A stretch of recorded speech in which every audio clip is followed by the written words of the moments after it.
জাতীয় সংসদের সম্মানিত হুইপ জনাব নুরুল কুতুব তালুকদার দুলু ভাইয়ের পক্ষ থেকে আজকে নাটোর জেলার বিএনপির প্রতিনিধি আমরা এসেছি। আমাদের মাঝে রয়েছেন নাটোর পৌরসভার সাবেক মেয়র, জেলা বিএনপির সম্মানিত সদস্য জনাব শেখ ইমরান মামুন, নাটোর জেলা বিএনপির সম্মানিত যুগ্ম আহ্বায়ক জনাব সাইফুল ইসলাম আক্তার সহ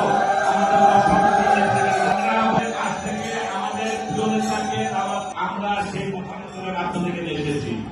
উনি আমাদের উপরে কোন দুঃখ থাকবে না।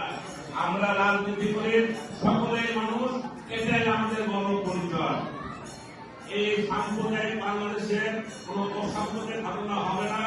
বিশেষ করে নাটোরের সকল মানুষের দায়িত্ব, বিশেষ করে আপনাদের সম্প্রদায়ের মানুষের দায়িত্ব যারা নুরুল কুতুব তালুকদার দুলু সাহেব দিয়েছেন।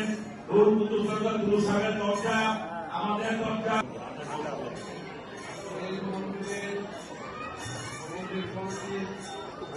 সম্মানিত সভাপতি, সকল সদস্য, উপস্থিত ভক্তবৃন্দ সকলকে জানাই আদাব।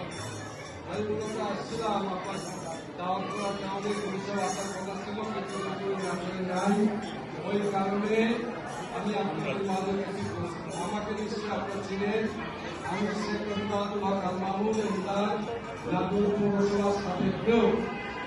আমি মূলত আসার উদ্দেশ্য হল আপনাদেরকে অভিযোগ করবো কিনা, আপনাদের একটু অসুবিধা হচ্ছে কিনা, পূজা পর্ব একটু অসুবিধা হচ্ছে কিনা, আপনাদের মহিলা বাজার ঘাট করতে একটু সমস্যা হচ্ছে কিনা, কিংবা এই নির্বাচনের পরে কেউ আপনাদের কোন মহিলা আগারে কিনা টিকারে মারা করছে কিনা, এগুলো আমরা খোঁজ নিয়েছি।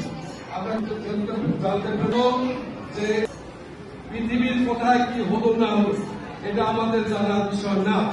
আমরা এখানে নাটোর শহরে আমরা একত্রে আমরা নির্বাচন সময় বলেছিলাম, আপনার দুলু সাহেবকে ধানের শীষে ভোট দিলে আপনার রাস্তাঘাট, ট্রেন, ব্রিজ, কালভার্ট সহ হিন্দু সম্প্রদায়ের মানুষের সামনে বলেছিলাম, হিন্দু, মুসলমান, বৌদ্ধ, খ্রিস্টান আমরা সকলে মিলে